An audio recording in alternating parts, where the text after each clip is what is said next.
যুগে যুগে কালের বিবর্তনে অধপতিত পথভ্রষ্ট গুমরাহি ও পাপের অতলতলে নিমজ্জিত মানুষের মুক্তি ও হেদায়েতের জন্য মহান রব্বুল আলামিন এই দুনিয়ার জমিনে অসংখ্য নবী, রাসূল, ওলিয়া আউলিয়া দরবেশকে হাদি বা পথ প্রদর্শক হিসাবে পাঠিয়েছেন।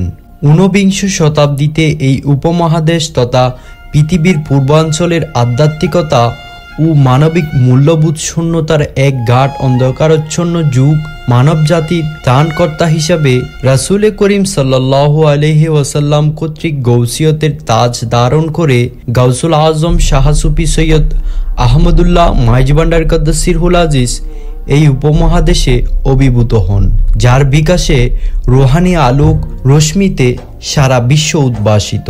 গাউসুল আজম মাইজভান্ডারী কদ্দুসিরহুল আজিজের অসংখ্য খুলাফায়ে কেরামদের মধ্যে বিল বেরাসত গাউসুল আজম কুতুবুল আকতাব হযরত মাওলানা শাহ সুফি শেখ ওসিউর রহমান আল ফারুকি কদ্দুসিরহুল আজিজ হলেন প্রথম এবং প্রধান শিষ্যতম খলিফা।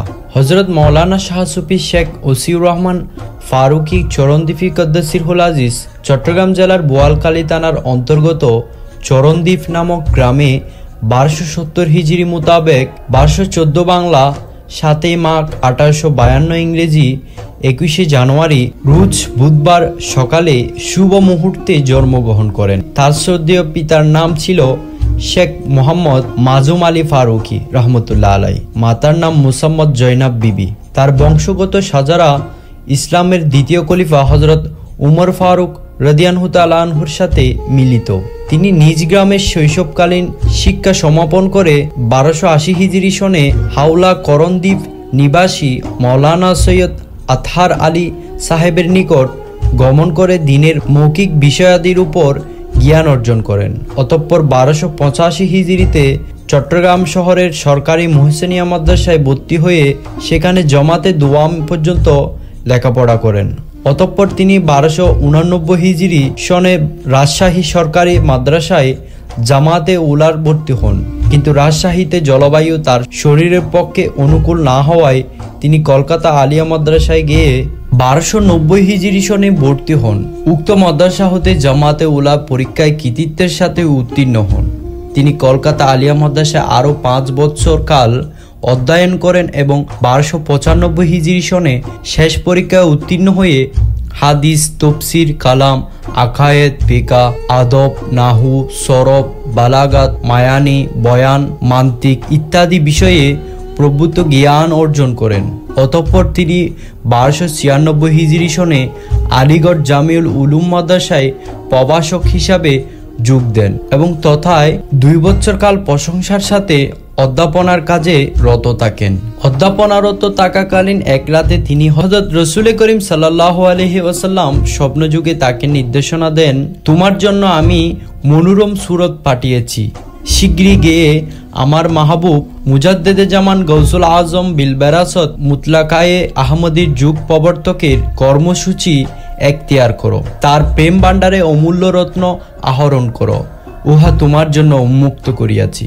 তুমি তার বেলায়েতে মুতলাকায়ে আহমদীর অনুযায়ী মানব গোষ্ঠীকে প্রেম প্রেরণায় জাগ্রত করে তুলো, আধ্যাত্মিক নিয়ামত বিতরণ করো, তত্ত্বজ্ঞানের আলো দ্বারা উদ্ভাসিত করে তুলো। তার প্রেম ভাণ্ডার তোমার হাতে সমর্পণ করলাম, অর্থাৎ তোমার জন্য উন্মুক্ত করে দিলাম। মাদ্রাসার শিক্ষকতা হতে তোমাকে রুখসত দিলাম, তুমি স্বপ্ন দেশে চলে যাও।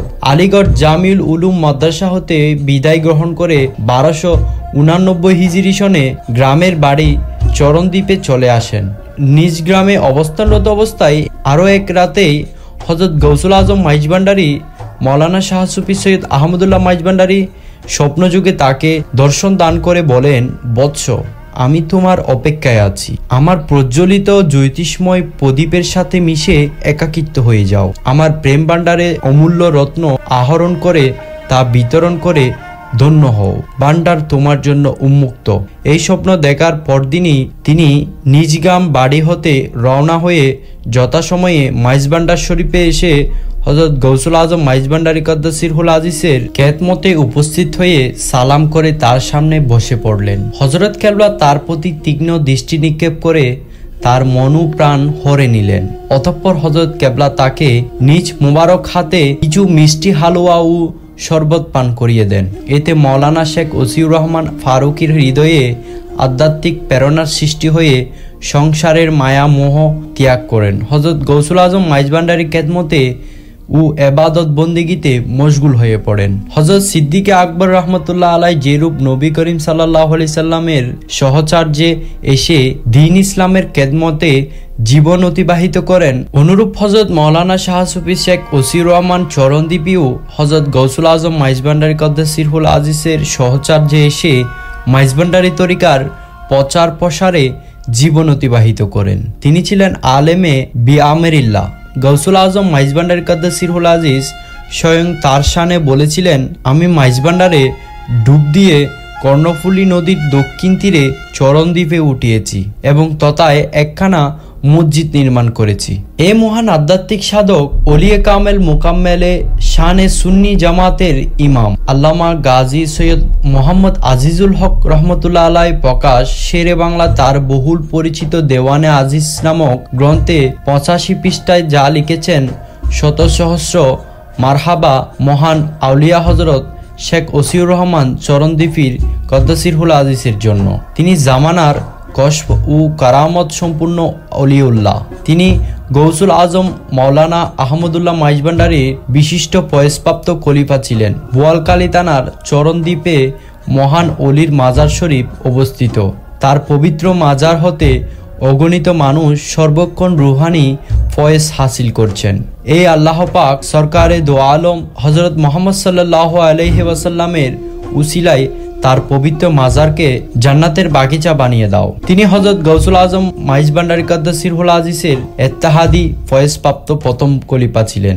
তিনি যে ইত্তেহাদি ফয়েজের বদৌলতে দেহ পর্যন্ত হযরত গৌসুল আজম মাইজভান্ডারীর অবয়বতা প্রাপ্ত হলেন, তা ওসিয়ে গৌসুল আজম হযরত মাওলানা শাহ সুফি সৈয়দ দেলোয়ার হোসেন মাইজভান্ডারী কদ্দাসিরহুল আজিজ একটা বর্ণনা থেকে পরিষ্কার বোঝা যায়। তিনি বলেন, যেহেতু মাওলানা শেখ ওসিউর রহমান আল ফারুকি সাহেব হজরতের প্রথম খলিফা এবং ফয়েজপ্রাপ্ত কামেল অলিউল্লাহ হজরত বাবাজান কেবলা ফয়েজপ্রাপ্ত হওয়ার পূর্বেই তিনি খেলাফত প্রাপ্ত এবং বাড়িতে গিয়ে গদিনিসীন অর্থাৎ সাজ্জাদানসীন হওয়ার হুকুম প্রাপ্ত হন।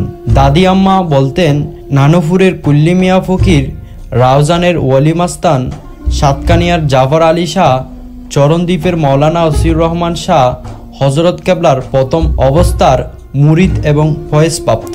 মাওলানা ওসিউর রহমান সাহেবেই গদির হুকুমপ্রাপ্ত হজরত প্রথম খলিফা। বাড়িতে গিয়ে সাজ্জাদানসীন হিসাবে গদিতে বসার পর মাত্র একবারেই তিনি মাইজভান্ডার দরবার শরীফে এসেছিলেন, তাও হজরত কেবলার ওফাতের 16-17 দিন পূর্বে। তখন শীতের মৌসুম ছিল। আমি সেই সময় একদিন প্রাতকালীন পড়া শেষ করে গোসলের পূর্বে উত্তর দিকের উঠানে খেলতে এসে হঠাৎ দক্ষিণ দিকে দৃষ্টিপাত করতে মনে হলো যেন হজরত কেবলা দক্ষিণমুখী হয়ে উঠানে শীতকালীন রোদ উপভোগ করছিলেন। তাকে কিছু সুস্থ বলে মনে হলো। তাড়াতাড়ি দক্ষিণ দিকে সম্মুখে আসলে আমার ভুল ভাঙল, কারণ যিনি উপবিষ্ট আছেন তিনি চরণদ্বীপের মাওলানা ওসিউর রহমান সাহেব। তিনি ইত্তেহাদি ফয়েজের বদৌলতে হজরত কেবলার অবয়বতা প্রাপ্ত হয়েছিলেন। খোদা তাআলার মহিমায় বয়সের দরুন চুল দাড়ি মুবারকও একই রূপ সাদা হয়ে গিয়েছিল, যার ফলে আমার মতো নিত্য সহচার্যপ্রাপ্ত ব্যক্তিও বিভ্রান্তিতে পড়তে হয়েছিল। আমার নিশ্চিত স্মরণ আছে তিনি মাইজভান্ডার দরবার শরীফ হতে সরাসরি নিজ বাড়িতেই চলে যান। মাওলানা ওসিউর রহমান শাহ চরণদ্বীপীর আম্মাজান তাহাকে সাংসারিক কাজকর্মের উদাসীন দেখিয়ে সংসারের দিকে মনোযোগ আকৃষ্ট করার জন্য বিবাহ বন্ধনে আবদ্ধ করিতে সচেষ্ট হন। 1305 হিজরি সনের বৈশাখ মাসে কদুরকিল নিবাসী মৌলভী সৈয়দ কলিমুল্লাহ সাহেবের কন্যা মুসাম্মদ মোহমেনা খাতুনের বিবির সাথে মাওলানা শাহ চরণদ্বীপীর বিবাহ সম্পন্ন হয়। প্রথম স্ত্রী গর্ভে তার প্রথম কন্যা শাহজাদি ফাতেমা খাতুন ও শাহজাদি মুসাম্মদ খাজমা খাতুনের জন্ম হয় এবং এই দুইটি কন্যা সন্তান রাখিয়া তাহার প্রথম স্ত্রী পরলোক গমন করেন। 1310 হিজরি সনে তিনি দ্বিতীয়বার বিবাহ বন্ধনে আবদ্ধ হন। তাহার দ্বিতীয় স্ত্রীর নাম ছিল মুসাম্মদ বেগম আহাতো। ইনি ছিলেন চরণদ্বীপ নিবাসী হাজী মোহাম্মদ দাইমুল্লাহ সওদাগরের কন্যা। ইহার গর্ভে মৌলানা চরণদ্বীপীর 6 পুত্র ও 4 কন্যা জন্মগ্রহণ করেন। মৌলানা শাহ সুফি শেখ ওসির রহমান কদ্দাসিরহুল আজিজ আল ফারুকি 1920 খ্রিস্টাব্দের 29শে আগস্ট হিজরি 1338 সনের 12 জিলহজ বাংলা 1327 সালের 12 ভাদ্র শনিবার সকাল 8 ঘটিকার সময় পরম প্রিয়তম মাহবুব মহান আল্লাহ তাআলার সাথে শুভ মিলনে বিশ্ববাসীকে ছাড়িয়ে এই দরাদাম ত্যাগ করে পবিত্র অমরদামে শুভযাত্রা করেন। ইন্না লিল্লাহি ওয়া ইন্না ইলাইহি রাজিউন। তাহার পবিত্র মহান আত্মার উপর অবিরাম আল্লাহ তাআলার অসীম করুণাবাড়ি বর্ষিত হোক। অতি অল্প সময়ের মধ্যে তাহার ওফাত সংবাদ দ্রুত গতিতে দেশ দেশান্তরে ছড়িয়ে পড়িলে তাহার বাড়ি ও আশেপাশের স্থানসমূহ এক বিশাল জনসমুদ্রে পরিণত হইল। এই বিশাল সুখাদ্দলিত জনসমুদ্রে জমায়েতে মুরিদ ভক্ত কামেল বুজুর্গগণের বিপুল সমাবেশে পরদিন রবিবার দিবাশেষে আসরের 4 ঘটিকার পরে মৌলানা শাহ চরণদ্বীপী কদ্দাসিরহুল আজিজের জামাতা ও প্রিয় ভক্ত খেলাফতপ্রাপ্ত মৌলানা মোহাম্মদ আলামিয়া দেওয়ানপুরি সাহেব ইমামতিতে জানাজার নামাজ অনুষ্ঠিত হয়। মাগরিবের নামাজের পূর্বেই তাহার পবিত্র দেহ মোবারক সমাধিস্থ হয়।